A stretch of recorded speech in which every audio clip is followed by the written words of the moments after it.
Okay, awesome. So I thought what I start off with today is Cherity's going to talk a lot about her experience at community living and at potentially other organizations, I don't know, but a lot of really practical hands-on experience. So I'm not going to try to take too long because that's definitely very interesting. But I just want to give you a little bit of a sense, for those of you that are also new to IT projects, a little bit of the theory behind kind of how to go about thinking about an IT project, and some examples of how that has applied to IT projects I've worked on in the nonprofit sector. And as I said, we won't be, don't be afraid by the techie background. We'll be nice today. So at a very high level, it's kind of intuitive, but it's always good to remind ourselves, any IT project has two main parts, right? You need to plan it and you need to actually put it into practice.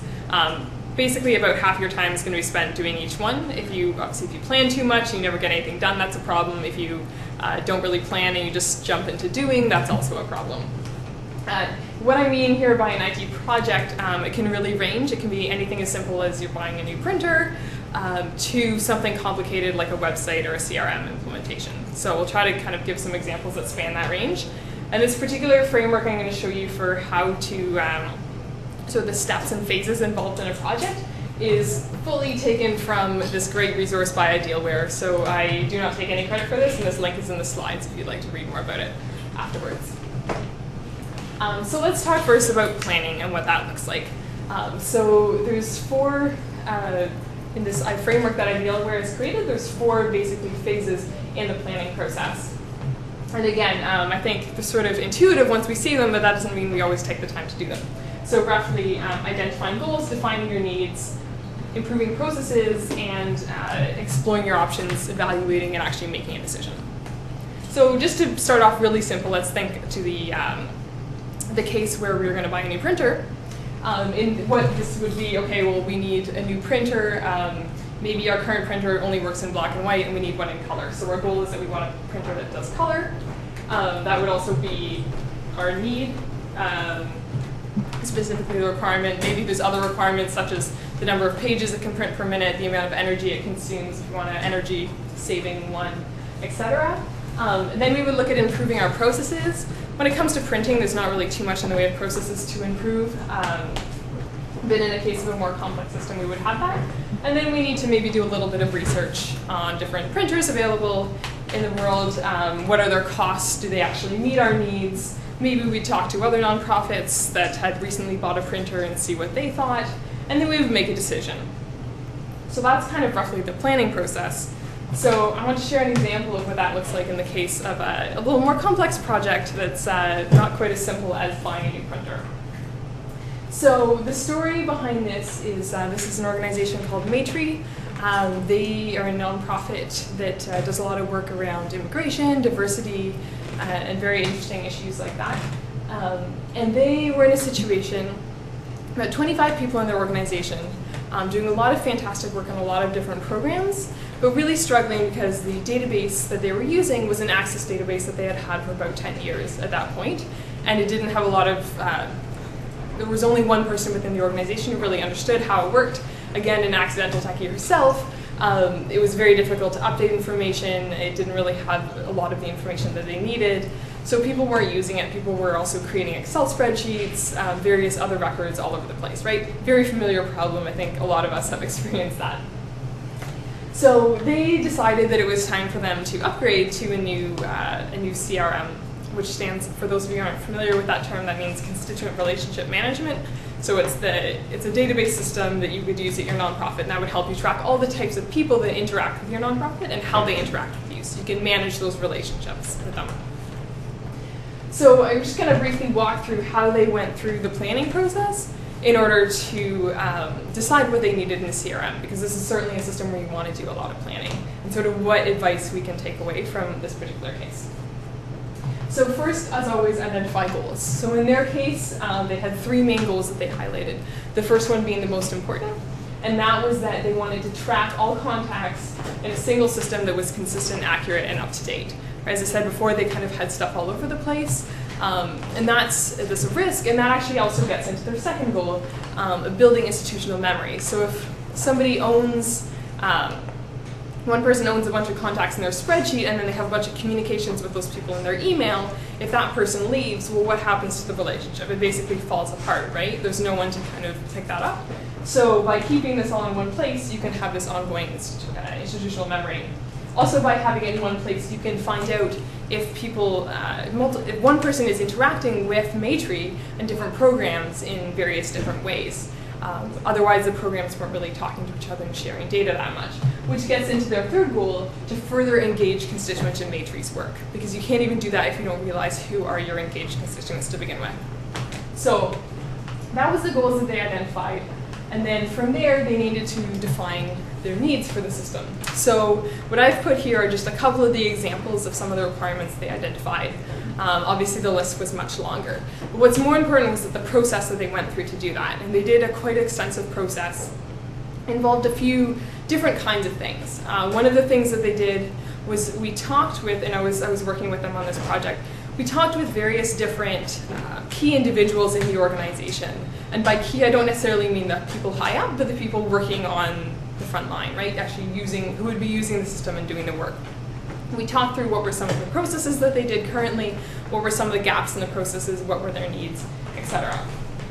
So that was one thing we did. That enabled us to really give a deep dive into what people needed. And then we also did more of a broad sweep. So we sent out a survey to all of the staff to understand what their needs were so everyone got the chance to have a say. And we, as well, held a workshop with them to, again, sort of collaboratively define the requirements for the system. So again, some of the things that you're hearing here are in defining needs. It's not even just about defining the needs, but in a good tech project, you actually want to get as many people's input as possible, partly so that you'll actually make a system that does what they want, and partly because you want to, if they feel like they have the chance to give input, they're just going to be much more engaged and much more interested in using the system when it comes out. If you, for example, if you got people's input on what the new printer is, they would understand maybe some of the trade-offs and pros and cons that had to be made. If you just sort of showed up with a new printer, anything that goes wrong, guess who's going to be to blame? So next, this is a better example where considering approving processes is very applicable.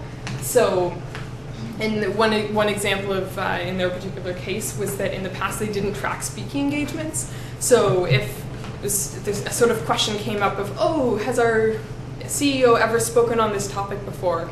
And then someone would have to rifle through a whole bunch of files in the shared file drive and try to find things, and maybe they couldn't find it, but maybe they really did do a speaking engagement. It was just in another program's folder. So instead, actually keeping that tracked. The point is that just because you did things one way in the past doesn't mean, like, this is a perfect chance to revisit those things and rethink it. Right, you're already changing things anyway. Why not change it and make it better instead of going out of your way to actually implement what might be kind of an outdated or manual process. And then lastly, exploring options.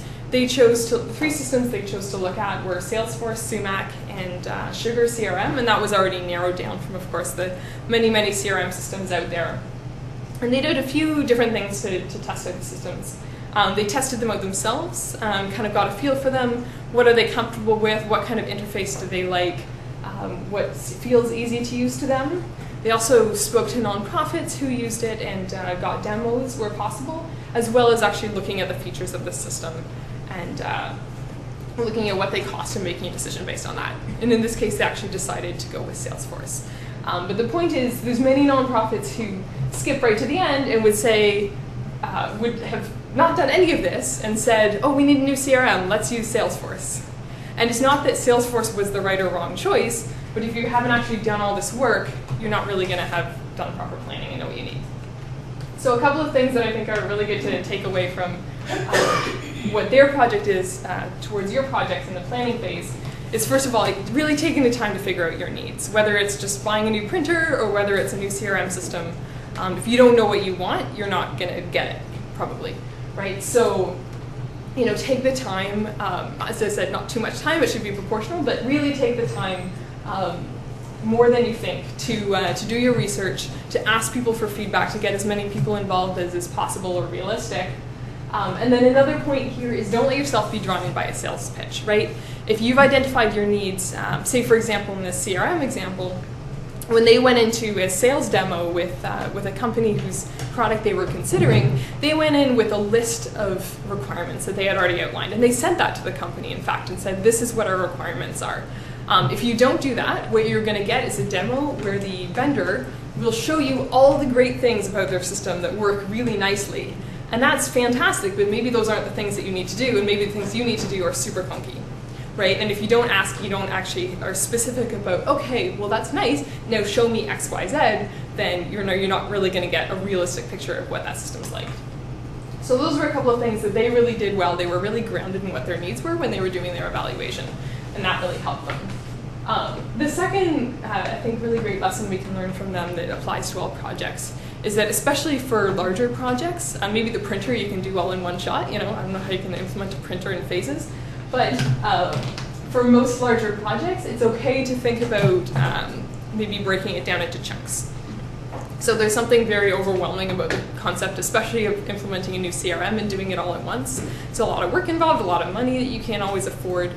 So what they did is they broke it down into different phases of what they needed. They looked at what is a must-have, and by must-have I mean, if you think about it this way, if you look at a system, a potential system that you're considering, or a piece of hardware or whatever, and if it doesn't do requirement X that you have for it, that you would not consider it at all, that it would be a write-off, then that's a must-have.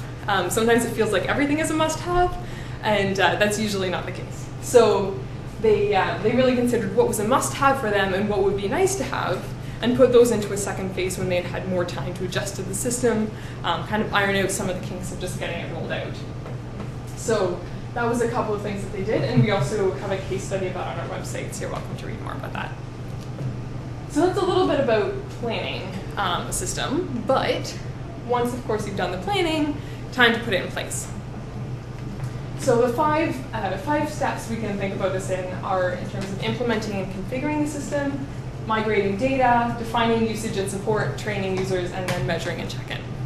So just going back to our nice simple printer example, to keep things easy, implementing and configuring would involve buying the printer, getting it set up, getting it plugged in, putting any, and then doing any configuration that was needed for your office. You might also include in here implementing or installing printer drivers on everyone's computer and getting those set up, because we all know that's a fun thing to do, as I'm sure Charity's experienced as well. Basically all the configuration to get your system actually set up and running. In a big project, this is a huge, huge amount of work. It should probably have like a really big balloon here instead of being an equal box with the rest of them. Once you've done that, you need to do your data migration. In the case of the printer, there's not really any data to migrate, but certainly in another project like the one I'll talk about in a second, that can be a huge piece of work. Next, we have defined usage and support. So what I mean by that is you need to think about, first of all, how it will be used. So what are your sort of processes and policies related to using that system or that hardware? And then how will it be supported? What to do if people have questions. So in the case of a printer, policies could be things like, well, you want to print in black and white by default. I don't know if there's a limit of pages people can print a day. It obviously depends on your nonprofit, but those sort of things, just how to use it. And then support would be things like, well, if the printer is broken, who do we call? Do we have that clarified? Do we have some kind of agreement with the company that sold us a printer? Is there a warranty on it? Do we have that information somewhere that people can access it? Training users, of course, pretty self-explanatory, but not to be underestimated. And then checking in, is this printer working for us? If we go back to those goals at the beginning, is this printer, is this system actually meeting our goals? And checking in periodically. The fact is, of course, every tech project you want to succeed, and you want it to succeed forever and never need changing ever again, but that's not the reality. Eventually your printer's going to break, maybe you made a mistake with the requirements or you learned something new, you need to tweak and change, so making sure to sort of check in, you can't just set it and forget it with tech. We all wish that were possible. So, looking at another example of this, to sort of put that in perspective, the story I'm going to share in this case is another project I work on, and actually a little bit closer to home with TechSoup Canada. So about a year ago, we moved, and if you remember, we had a lovely site, sort of a gray color. For those of you that really like gray, we were really excited about making it less gray, for our new ones. So our new site that we launched in March of 2014, we had about 6 months of time that we were working up to that to get that launched. So again, right, it's, not the quickest projects. These things take time. So for us in this case, this was a new website we were launching. We're launching with a new theme, like a new graphic design. It mostly had the same functionality as the old site, but we also made some changes. Our website's connected to a database on the back end built in Civi CRM, and we made some changes to that as well.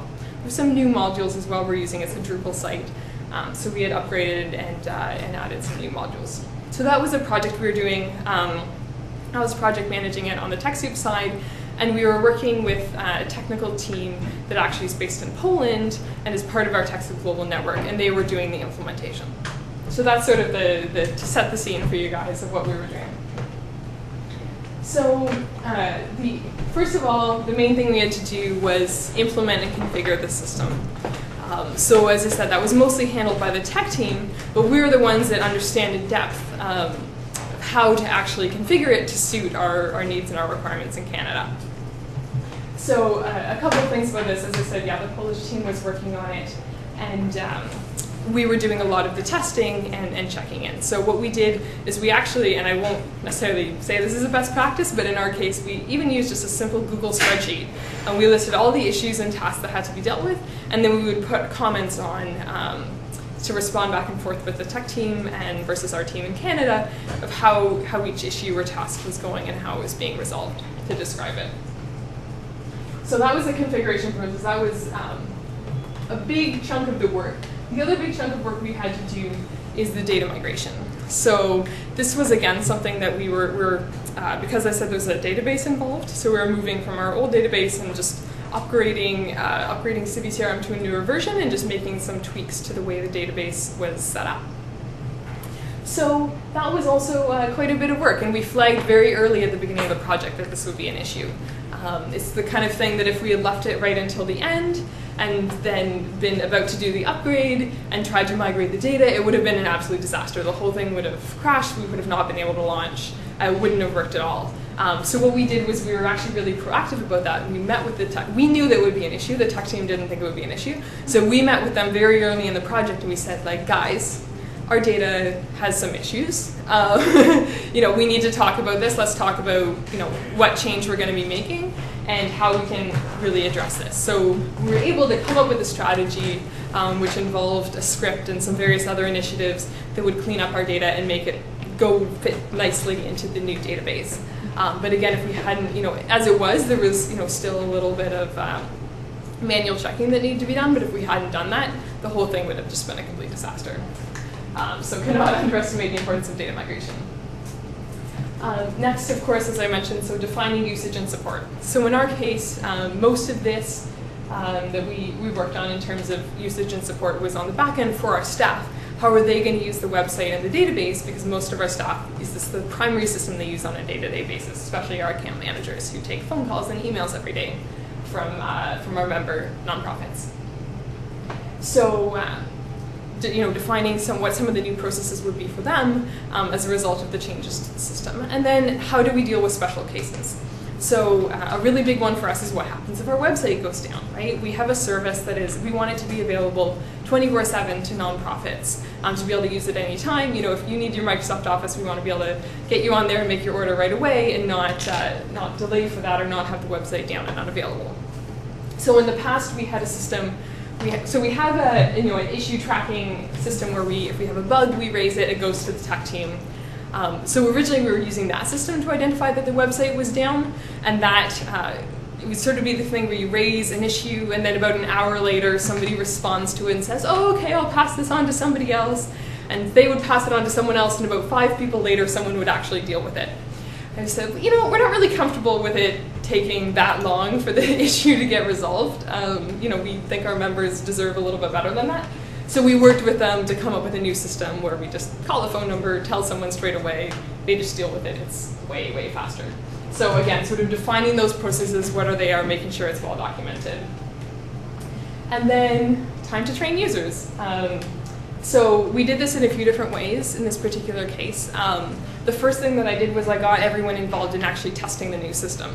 So as it was being developed and implemented, already I got people to say, okay, here are the parts of your system that you use on a day-to-day basis. Go in there, try to do the things that you're used to doing. This is in our staging environment, so not in on the live website, but just in like a test development environment that just looks like the live one.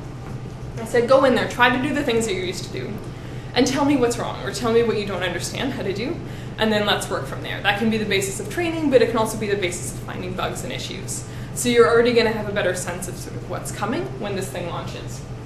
And then when it actually did launch, we sat down at a team meeting. We went again through all the new processes. What are the changes to the system? What do you need to know? And then from there, it's really an ongoing process of being available and providing support. And then lastly, measuring and check-in. So in our case, this is because we're part of a global network, this means just checking in regularly with our global team, sort of what's the roadmap for this website and system, et cetera, making sure that it's still meeting the needs of our program. So a couple of pieces of advice and learnings from our project. The first one is to maintain a really good communication with your tech team during the implementation. And I've actually seen this go wrong in so many other projects, especially when a nonprofit is working with an external contractor. That's sort of where things go downhill, is they're not really keeping you up to date, or they're not really listening to you, or really taking the time to communicate well. At the end of the day, again, you define the requirements, you know what your needs are, and you need to continue holding to that as you go through the implementation. So one of the things that I found, in our case, we had literally a language barrier. It's not what I exactly was referring to here, but because we were working with the tech team in Poland, of course there is the issue of just making sure that we're using language that's clear to everyone. But certainly in everyone's case, again, at a nonprofit, you're not necessarily an IT expert, right? You guys are accidental techies, and it's okay to ask that the tech people you're working with explain things in language that you can understand. If they are giving you tech gobbledygook, that's usually a sign that they're not very good at communicating and not a sign that you're dumb. So you need to make sure that they're you need to understand what's going on. Maybe not every detail of every technical problem, but you should never feel bad about wanting to actually understand what's going on, because if you don't, who knows what might go off the rails sort of later in the project. The other thing that I found really helpful with this is just making sure if you can meet in person, do that, or if you can, in our case, that was obviously not possible, but using screen sharing in meetings to explain what was going on to get on the same page. So as I mentioned before, we had this issue tracker in Google Spreadsheets. I recommend using an actual issue tracker, but even a Google Spreadsheet is fine. At least it keeps us up to date and on the same page. And so we would be putting in so if I found a bug, I would document that. And then sometimes I would get on a call with our team in Poland, and they'd say, we didn't really understand what you meant by this particular issue, so we hadn't actually started working on it. I'm like, okay, well that was really fairly high priority, so let's step back here, not a big deal. I wasn't really clear, but it's kind of confusing to explain this issue in just a little block of text. So what I would do is I'd say, okay, let's share our screen. Let me actually walk you through what I'm experiencing and reproduce the problem for you. And then it was always, oh, okay, well, okay, we'll get that done. Of course, we see what the issue is. And vice versa. Sometimes, they would have a new feature that would be sort of hard for us to understand via text or via an email, and just showing it made things a lot clearer. So when you're dealing with computer systems, sometimes just that's the easiest way to go, especially if it's an external tech team, or even if it's an internal IT team. Anytime you're debugging anything, just actually seeing what's going on instead of trying to explain it to people. We find that every day over the phone is often really helpful. Often we just tell people, send us a screenshot, because it's not really clear what your problem is. So definitely a great way to go. And the other piece of advice I'll share from our project is to take the time for training and adoption. So when I say this, we're a company that's fairly techie, right? Like 7 of us, we deal with a nonprofit technology donations program. We're not all IT people, but we have a fairly good way around tech, or at least how to install Microsoft Office from the VLSC. And but that doesn't mean that there isn't still time for training and adoption needed. The reality is nobody likes change, right? If someone's used to doing something every day, even if you have a way that's slightly better, if it's different, it's going to take time to actually get used to and accommodate, right? So be patient with that, and especially it's going to vary for everyone. Some people picked up the new system right away and it was fine. Some people really took their time, sort of struggled, had to, just needed that help. And I found it's just about being patient. There's no point in kind of getting frustrated about it. The reality is that this new system is here. Yes, we need to use it. You do need to be firm about that. No, it's not okay to create your own spreadsheet to do this instead. But within the system, within the confines of the system, you can be really present and really patient to people. And that's the other point, is having someone in-house to answer questions. And I think people that have worked with Charity, I'm sure, have really appreciated having her. Just having someone in-house who can be that person, and maybe that's you, to answer questions for the rest of your team about how the system works. You don't have to feel like you have to call out to the IT person or to a tech consultant every time something comes up. Can be a huge deal. So in my case, that was me, but just making the time and setting that aside to make sure I was helping everyone out who needed it, ensured for a more smooth adoption. So that's basically the kind of high level I wanted to share of thinking about a tech project. That's sort of the general framework that would apply to most tech projects, no matter how big or small it was. Planning and then implementation with sort of that breakdown of steps. So now what we're going to look at, I'm happy to take like 1 or 2 questions now, or we can save them to the end, whatever works for you guys. But Charity is also going to sort of share a little bit more practical experience of what this has been like in her own personal experience. So are there any questions right now? Or okay, let's move right along. Hi. I'm going to talk to you guys about how our agency went Google last year.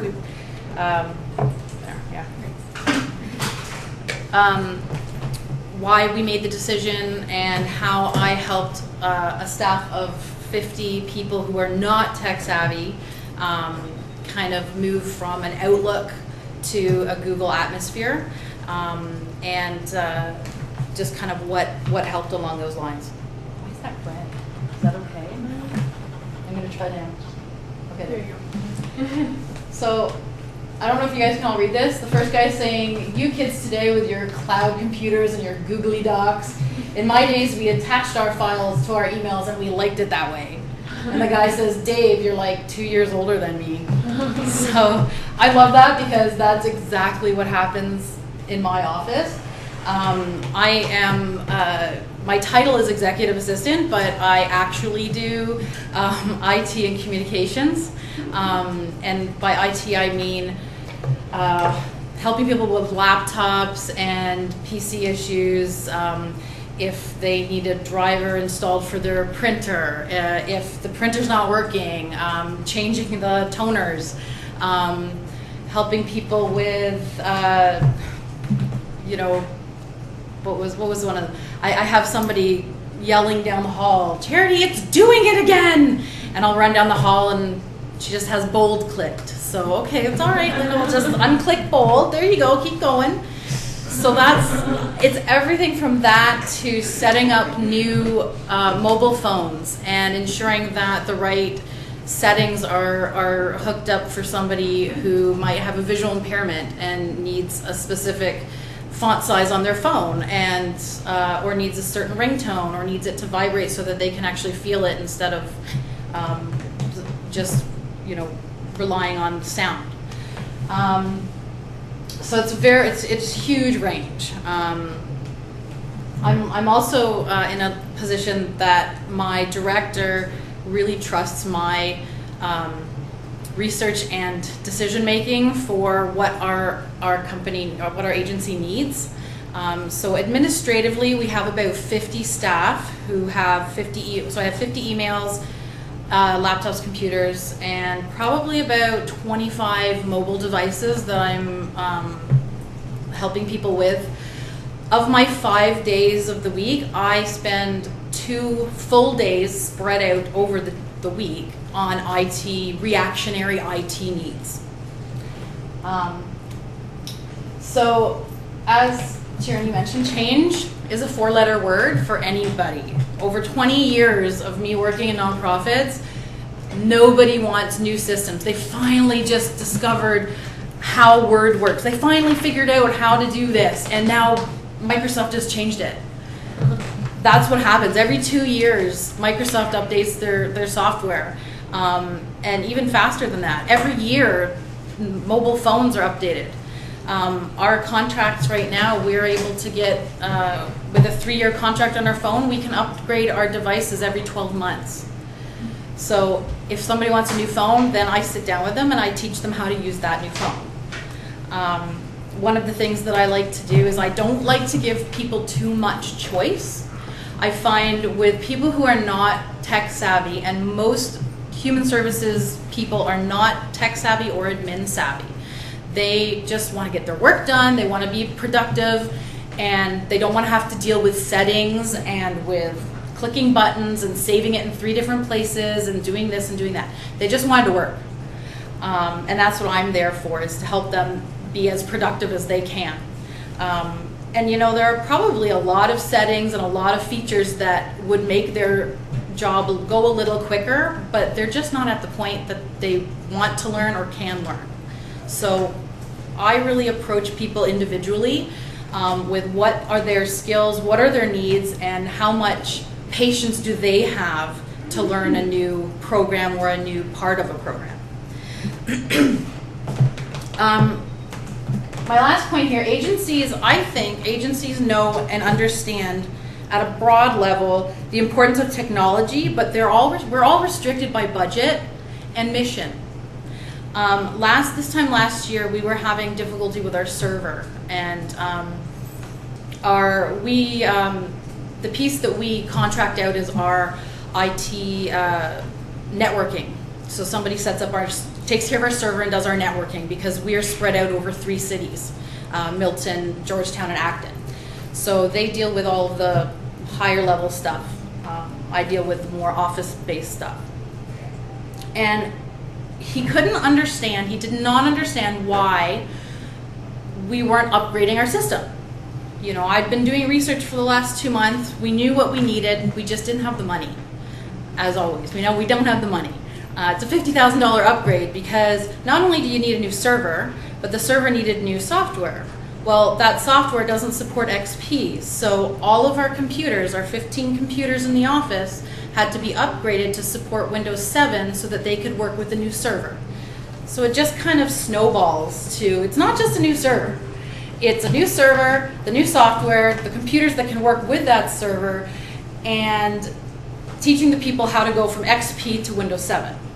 Because it looks different, and it's change, and nobody likes change.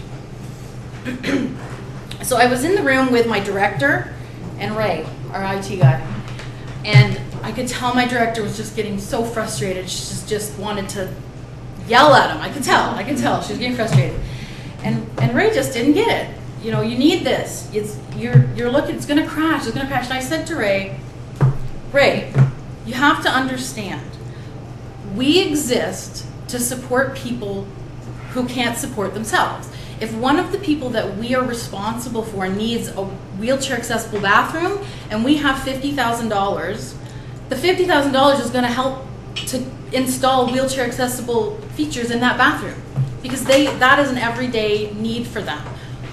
If that means we have to work with the old equipment as long as we can, then that's what it means, because that's our mission. And that finally clicked something in him, like, oh, okay, well, let's see what we can do to extend this. Well, as it turns out, at the time, the server only lasted another month before we got 2 blue screens of death in 1 day.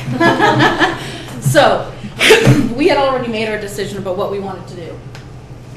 As far as IT and mission goes, I get it, but I think in this day and age, you have to think about what would happen if you woke up tomorrow, went into your office, and your server, your computers, and your mobile phones were stolen. You couldn't access email, okay? You couldn't access your files. What would we do, right? Trillium Foundation won't even accept a paper copy of an application anymore. You have to do it online. They won't even send you something to fill out by hand. You have to do it online. There are certain ministry quarterly stat files that are on Excel that have macros in them that only work with Windows Office 7, Office 2007, or above. Office 2010 or above, I'm sorry. So these are the kind of things that we're getting to a point where we can't ignore it. We can't not keep up with the technology that's out there. I think in the early 2000s, one of the buzzwords in nonprofits was innovation. And everybody started putting innovation into their mission or their values, right? Innovation, let's be innovative, we want to be innovative. And yeah, we want to be innovative to help the people we support or to raise the money that we need to raise. But I think innovation means change. But nobody likes change. Everyone loves innovation, but nobody likes change. And one of the things that we have to think about technology is it is innovation. It's doing things differently and outside the box and better. Maybe not so better all the time, but usually better.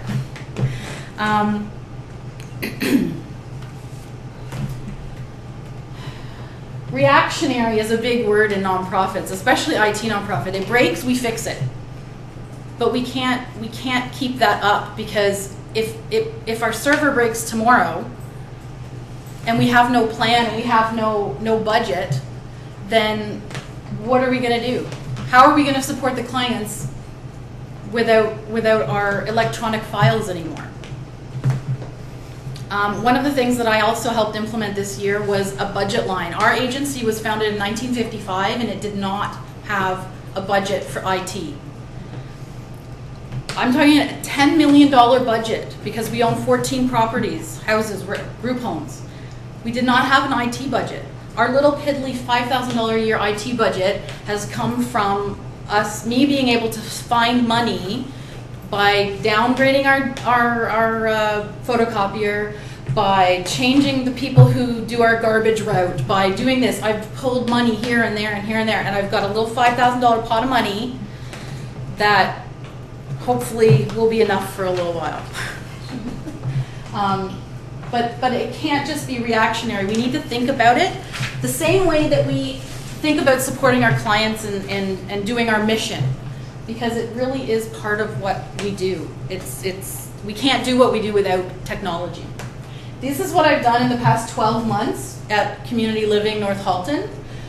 The top 4 were done in a 4 to 6 week period.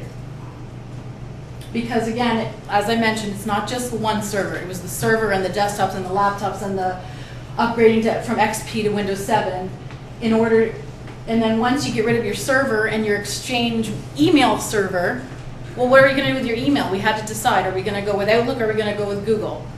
At the time, 365 was not free for nonprofits, and Google is currently free for nonprofits in the States and in the UK. So in my opinion, and many others, it's only a matter of time before it comes to Canada. So we went Google. It was also half the price of going with an Outlook Exchange hosted email. So we went with Google hosted email. My biggest challenge was getting the 50 people I support to be on board with going Google and getting new phones. At the time, most of the people we had using phones, flip phones that didn't really text well. They didn't have keyboards. They weren't touch phones. So part of one of the goals of our technology plan was that our managers who go from house to house throughout the 3 towns would be able to get their emails, would be able to text each other, could do that. And that was why we upgraded our phones at the same time, so that we could utilize our email more easily. So CLNH going Google. One does not simply migrate to Google. This is kind of what happened to us. This was our timeline. Our catalyst was the blue screen of death.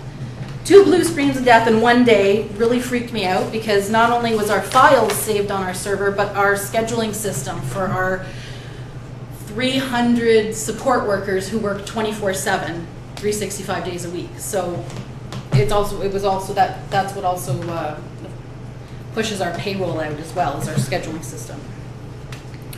So we had to make the choice, Outlook versus Google. Again, my director was very supportive. I'm a little biased towards Google myself. I've been using it since probably, when did it come out? 6th? It's been a while. Something like that. And so I had to sell it to the management team with a proposal, which I did. Here are the reasons why I think Google would be better. I tried not to be biased. I laid out Outlook, I laid out this. It came down, literally it came down to price. At the time, Google Apps for Business was $5 less per month per account than 365. So we were saving we were 50%. And then I had to sell it to the staff who don't like change and the staff who think everything's working fine because I can do my job. Well, a year later, XP is gone and we would have had to change anyways. So I sell it to the staff with a positive attitude and with humor because I think that goes a long way, especially with stressed out nonprofit people. Timeline, I work from the goal. So my goal was to get everybody on board and excited about Google. Well, how am I going to do that? I'm going to do it with with different things. I provided them with a memo that really pointed out exactly what was going to happen because I didn't want people to be afraid that we're going to lose our emails, we're going to have downtime, you're not going to have any support. No, I'm going to have a memo. This is what's going to happen. Communicate at every point. This date, this is going to happen. This date, that's going to happen. In the morning when you come in, this is going to happen. Just really simple, real language. Memes. That's a meme. Everybody know what a meme is?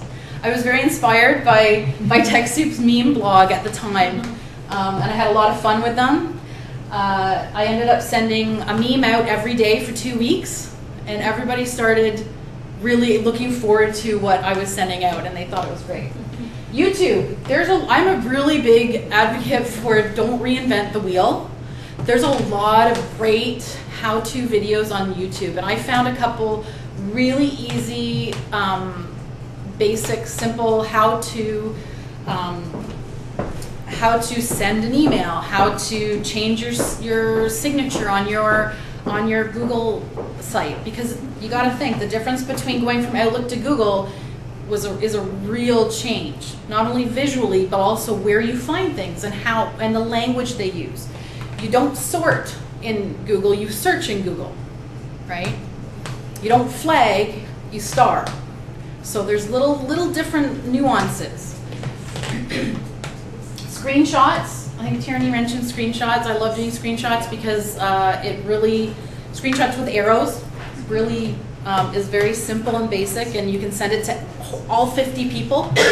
I try and anticipate what the questions are going to be so that I don't have 50 people knocking on my door asking the same question. And then I come up with a solution for that question and I send it out to everybody. That way I only get maybe 3 or 4 people coming to me. Workshop, I held a workshop where I put my Google account up on the screen.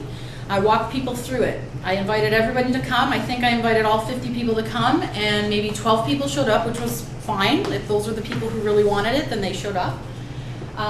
They asked questions, and we got a lot of different things answered, and it also helped me to know where people were at. And I also offer one-on-one support anytime they need it. So, rollout. Basically, what will work for your group?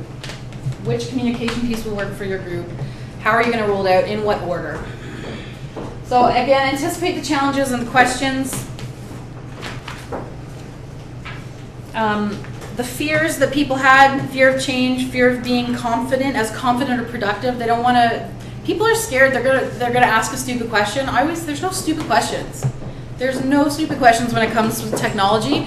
Some people are still afraid. They're going to press a button and erase the whole computer. And the first thing I tell them is, that can't happen. It doesn't happen in today's age. It does not. You won't do that. Focus on the problem, but the positive. I always tried to have a positive spin when somebody came up to me and said, are we still going to be able to do blah, blah, blah? Like, I really like being able to sort by name. And I'll say, well, you won't be able to sort by name with Google, but You'll be able to use the same awesome searchability that Google uses in their web browser, because it's like the same algorithms. And then they'll be like, huh, okay. So I try and focus on the positive. You know, will we be able to still move them to directory, to the different files? And I said, not only will you be able to do that, but you'll be able to move them to multiple directories without putting too much strain on the system, because it's not going to be on the system.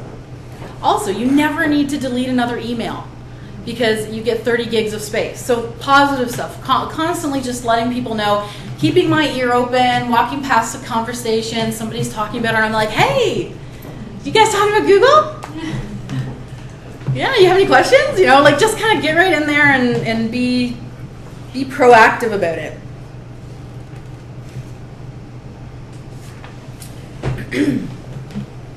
So this is an example of the memo I put out. I just highlighted in red the 3 things that I wanted people to know. Your email is going to remain the same. A lot of people thought, oh, are we going to be like charity@gmail.com now? Are we going to have Gmail accounts? No, it's going to be the same. you@clnh.on.ca. I will assist you. You're not alone. That was a big thing. People kept thinking like they're going to be sitting for an hour trying to figure it out. No, you're not alone. And we don't anticipate any downtime or missed emails. So those were kind of the 3 things that after talking to people and getting kind of a feel, those are kind of the 3 things that people were really worried about. So I wanted to put those at rest right away. I also told them what it means for you. So I'm breaking it down for them, right? What does this mean for you? Not the agency. What does it mean for you? When will it happen? So I'm trying to communicate as much as I can in simple language. I'm not trying to overwhelm them. You don't want anything more than 5 points on anything. People will stop reading after 3, right? Think of social media. People stop reading things after 3 or 5, and I probably should have kept it at an odd number, but that's another thing. And how can you prepare? I had a video of a link in the memo that I send out electronically and hard copy, and I said, click on the link and see what it's going to look like. And I gave them some screenshots, and so I just provided them with as much information as possible. So this was the first meme I sent out. And for everyone, if anyone doesn't know what a meme is, it's a way to communicate a potentially difficult idea with simple visual and phrase. So the earliest one I can think of is the "Hang in There, Kitty" from the 70s, right? That's probably like one of the earliest memes, contemporary memes. So at 5 o'clock every day for 2 weeks leading up to our switch, to our transition, I send out a meme so that when they came in the next morning, they'd have it to look at. And it became a thing. Everybody was looking forward to them. So anticipate the challenges and questions. Do we have to switch to Gmail? Yes, our fast new server, positive, won't support the current setup. So I'm not getting into technical stuff with them. I'm just saying, like, basically it's not going to work, guys. We've got to do something, right? So, and because our server's, not going to have an email server, I don't have to get into like Exchange servers and pop mail and and what's happening with everything. That's all they need to know. And the next one, I don't know if like, I'm assuming everyone can read it, but you mean my CLNH email address will stay the same? Gmail for CLNH rocks.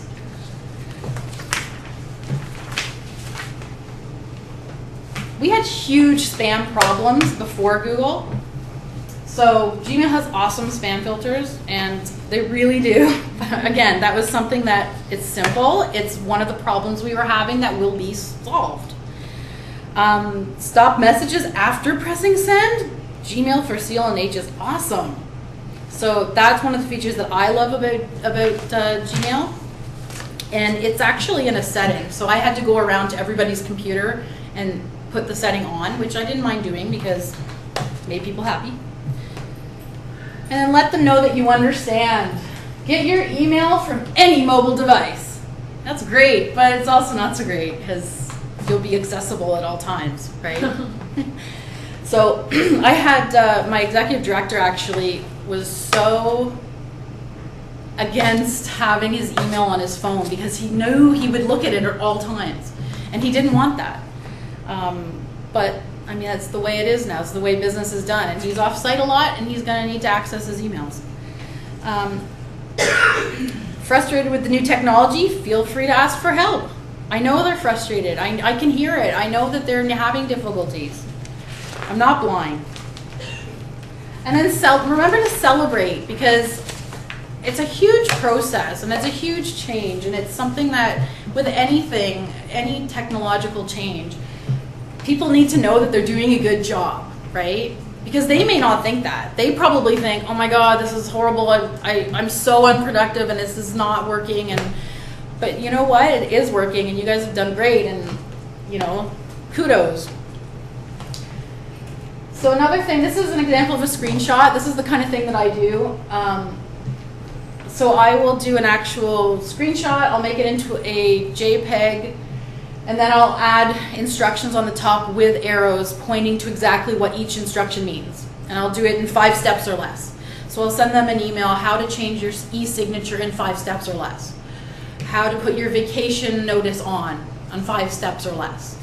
How to, I don't know, add a contact in 5 steps. Those kinds of things. People really like those as well. It does take a bit of time, but in supporting 50 people, I found that was a really good way to answer the same question once. Yeah. So basically, summing everything up from what I've said, figure out what will work for your group. Again, my group was 50 people. That's a lot of people. In the smaller agencies that I've worked in agencies that only have 3 people, in which case I really provided a lot more one-on-one support. I didn't really need to do the screenshots and the memes and all those kinds of things. But once I got into some agencies, 8, 12 people, depending on the skills that they have and the patience that they have and the rapport and relationship you have with those staff too, right? That all comes into play. But that's it for my slides. If anybody has any questions, I'd love to answer them. I'll also ask if anyone has questions on this. What's that? I'll also ask if anyone has questions on this. Okay. Was there a drop in productivity when you... There was, yes, was there a drop in productivity when we switched over?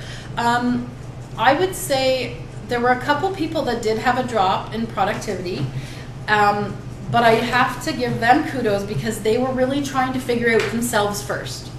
I did have a few people who just came right to me, which was fine, and I'm also a big believer in teaching somebody to do it themselves. So I don't do things for people, I will walk them through it so that they learn how to do it themselves. A couple, let's see, probably 3 of the staff who had quite a bit of difficulty moving over to the Google.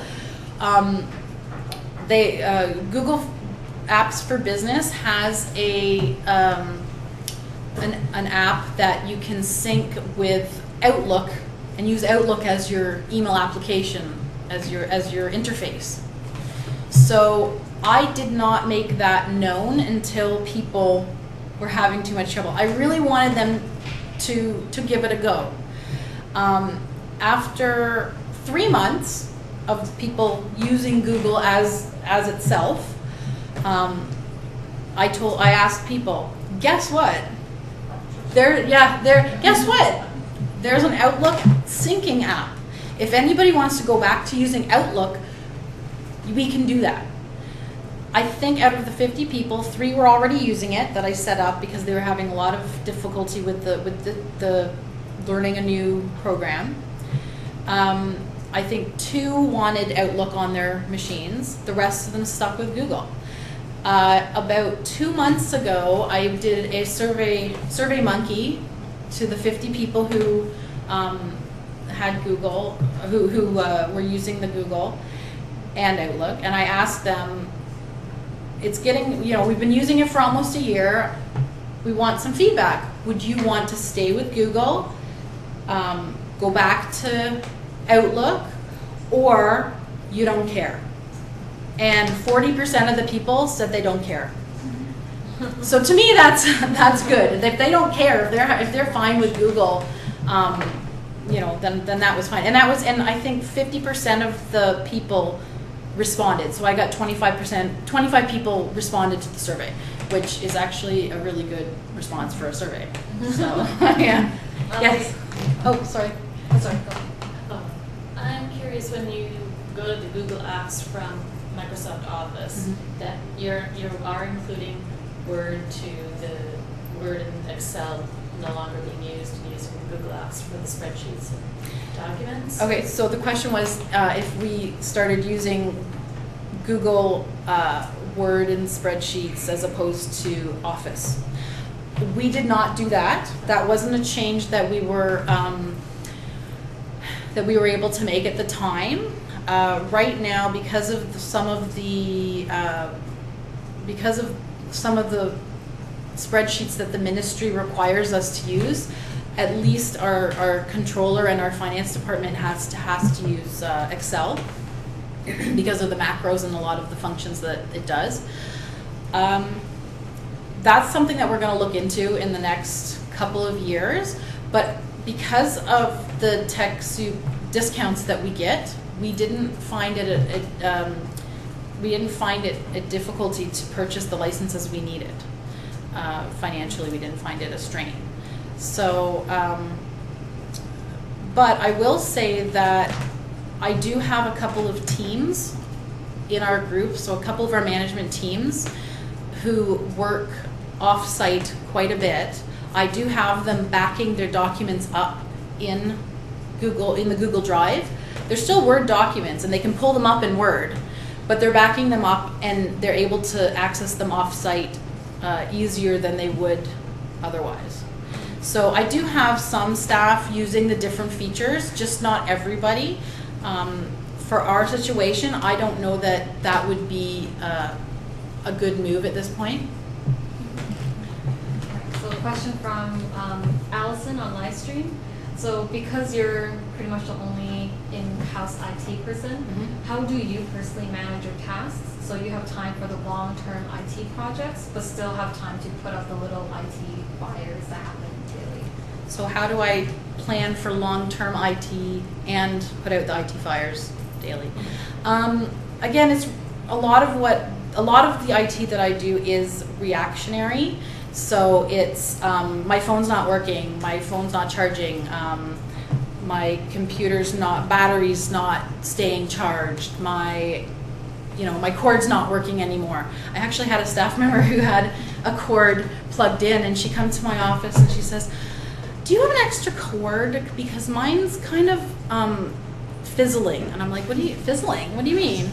So I went to her cubicle, and sure enough, it was all frayed and coming off, and there were sparks coming from it. And I'm like, oh my God, unplug that right now. So in nonprofit, I think a lot of times we just deal with what we get because that's what we're used to.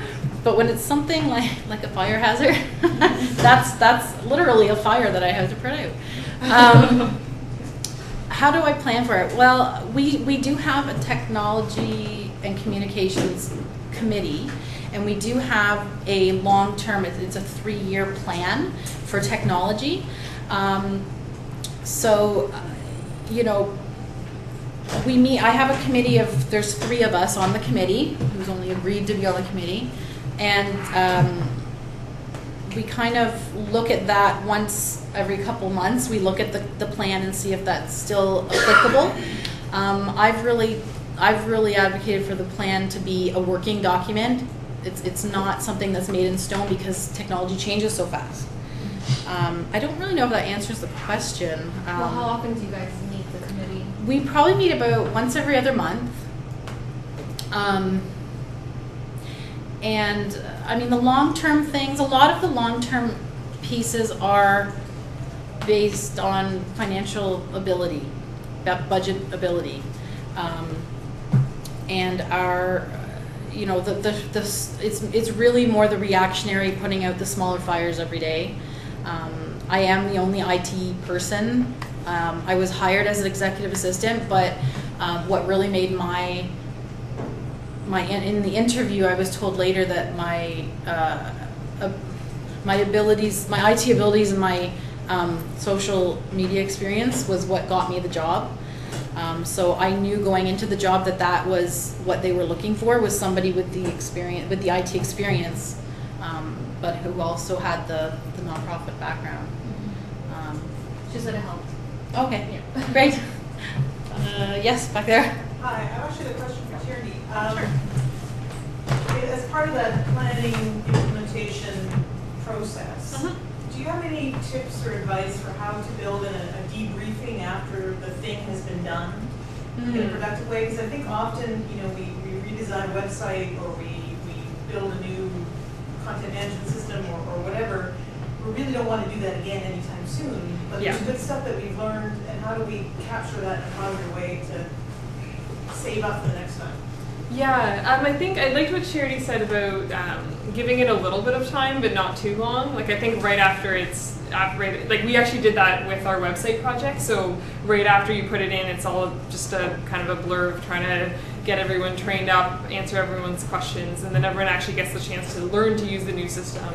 And then what I did in this particular case, and I don't think this is best practice per se, but I put together a document with sort of some of our, these are some of our thoughts on like what is working well for us about this new system, what are some new features that we'd like sort of in the short term, and what we'd like to see in longer term for future versions of this system. So I put down my own thoughts about that, and then I sent that around to the team, and I said, we looked at it in a team meeting and took the time to talk about it, and I got everyone's feedback and added that to the document, and then we shared that back with our tech team. So that was one way we did of both, again, like sort of looking at the positive as well as the negative of what we wanted to do. And we were able to get, fortunately with those new features, through doing that, we were able to get a couple of them implemented fairly soon, which was helpful. It made a big difference to our system, because there were a couple of things that were, we realized really quickly were just a huge pain point. It's like we do this every day. And, or for example, members couldn't change their own email address, name, or username in our system. So we get tons of inquiries, just, can you change my name? Can you change my username? And a lot of the information on the account, in our case, it's organization information. It's very, like, we don't want everyone to change it, because we verified that, like, we've gone through this whole process. Like, you can't just go in and meddle with your address or your budget or anything like that, because who knows what you change it to. I mean, most people are trustworthy, but and there's some personal information that it's fine if you update it and you keep that up to date. So, we kind of brought that up through that process, and then went back to the tech team and said, okay, can we put that in? That would save us a lot of time. So, and they were able to do that. So it was kind of a mix of, some of these new, like, now that we have the system, we're sort of realizing there's a few gaps, as well as, okay, for the longer term, and we haven't been able to address those yet, but I know the next time we sort of go into a planning process, we'll be able to go back to that document and look at it and say, okay, these are the, some of the things we wanted to see in a new system. So, yeah. You had a question? First a comment and then a question. So I'm just what Allison had written in. The comment being, it sounds like the day-to-day work is like what you do in your everyday job. The longer-term stuff is supported structurally by the organization, like you said, you have a committee. Mm-hmm. And so my question is, I guess for those of us who we accidentally end up doing this technology stuff in the absence of somebody who has a formal training, what would you say your organization has done structurally to support you in some of those longer-term goals? Because it sounds like you have a support organization. Like, I'm just trying to think, like, what could I ask for from my organization in terms of their structure to support me in that goal?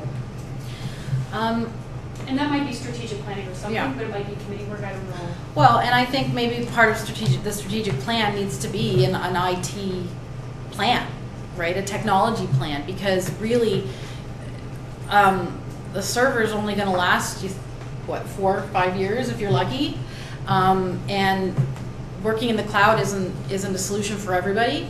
So I think strategically, a company really should look at having a technology plan. Again, it goes back to thinking about, how we use technology to do and complete our mission, and keeping that in mind as a piece of the puzzle. And then if they say, well, why do we need a technology plan? I mean, that, you know, it's being innovative and it's being able to do the work that you need to do. Does that answer the question? I saw other people nodding. Does that answer the question for you guys, or It'll save them money. what's that? In the long run, it'll save them money. Well, and that's the other thing, because not only, I mean, the way because it's reactionary now, the way we look at purchasing IT equipment and computers is, oh, finally, we just got our computers, good, okay, that's done. Well, what happens in 3 years when the technology is out of date and we need to upgrade, but the computers can't support those upgrades, right? So when making a technology plan, I think part of it is, well, are the computers we currently have upgradable? You know, you got to start thinking ahead when the next problem's going to arise. So you need to be proactive about what in that technology plan. It's not just about we want to be, you know, we want our managers to be able to be mobile in 3 years, to work mobilely in 3 years. Okay, but what does that mean? You know, and how much is that going to cost? So it's not just looking at the strategic, yeah, this will help us do our work, but it's about looking at the actual means of getting there. And that's why I was really adamant about we need an IT budget. Like, it's ridiculous not to have a budget of our size and not have an IT budget. Yeah. And so, and just to, I guess, to follow up on that, you also mentioned you have a tech committee. So who, this would be interesting to know who's on that committee and what kind of people, you know, another organization would be looking to put on a committee like that. So we have, the way our agency works is we're an inverted triangle. So the people we support are on top and our board of directors are on the bottom. So we tried to get somebody from, so we've got directors, board of directors, management, admin, and people we support. So support workers and people we support. So we tried to get a director, a manager, an admin person, and we asked for a support staff, but usually support staff don't. Because almost none of our programs have technology in the moment. That's going to change. They don't find it useful to be on the committee. So right now it's myself as the admin representative. We have a manager who manages some of the programs, and then a director who's also our controller. So that's helpful for having somebody who knows the budget and the restrictions and how to move money around to accommodate purchases. Yeah. Okay, so any other questions? Yep, I saw one back there as well. I actually didn't have a question, I just had a comment to your question that one of the things that I have found helpful is to actually show people what it will look like. So, for example, we went from a paper-based system for client management to an actual client database, and it was actually including, you know, along with the technology plan, what the workflow looks like, going from paper to having an actual client database. So that people could actually imagine themselves doing the work differently. Right. Because I find one of the things that technology plans and project plans, one of the downsides to them is that unless you have like a planner's mindset, it's just a spreadsheet. Yes, and people who work in nonprofit don't have a planner's mindset, right? They're working with people every day, and and that's another reason why when I write memos or when I do things, I keep it simple, I keep it straightforward and visually, and this is what it's going to be. This is what it's going to mean for you, and here's how you're going to walk through the process, because they really need that hand holding.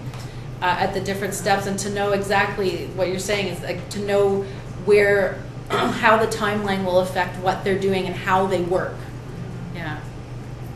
I have a question about your mobile devices. Okay, mobile devices. Do you provide a device for people that is strictly for work, or do they bring their own, or can you set it up so part of it is work, part of it is personal? How does that work? Because more and more things are going mobile. Yes, and so the question is, mobile devices, do we provide the staff with mobile device, or do they bring their own, and how do we handle that. Okay, so all of our directors and managers are assigned phones because, again, they're off-site quite a bit, and they need to be accessible, some of them 24/7. So those are all work phones.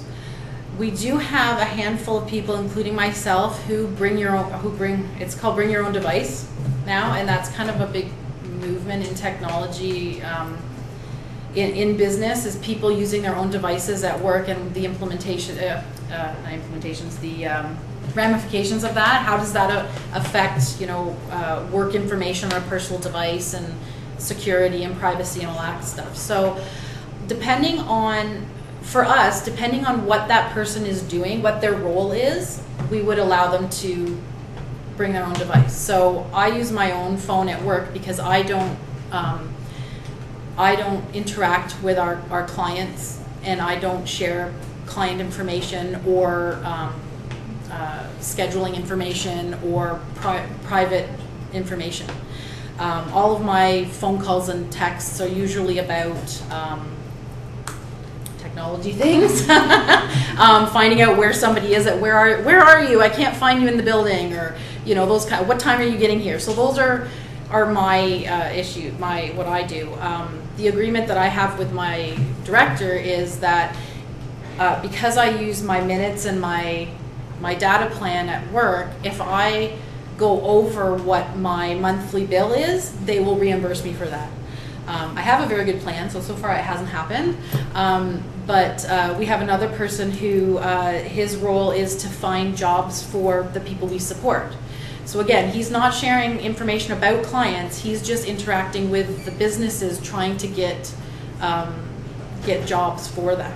So he has done the same thing for me. I think for him, we have agreed to reimburse him 50% of his bill every month, as opposed to getting him getting locked in for a 3-year contract for him, because he's only on a 6-month contract, right? So that's another thing to take into consideration, is how long are they there for and what is their role. So that's how we've handled that situation, those types of situations. I'm sure we'll end up developing a policy around it because it seems to be becoming more of an issue. All right, sorry, before I blind myself. Sorry, I'll move over. There you go. I want to thank you so much for coming. This is just a small token of appreciation for. How did you know? That's usually a good safe bet. So thank you so much for taking the time to speak to us about your experiences. It was fun. And thank you for coming to kind of listen in on our speakers. And if you have some time, if you have additional questions, they will be sticking around for a few minutes or so. But in the meantime, thank you so much for coming. I'll send a recap and also more resources within a week. But tomorrow I will send most of the links for the events to everyone. So keep an eye out for that. And if there's any food at the back, please finish it. Okay, thank you so much.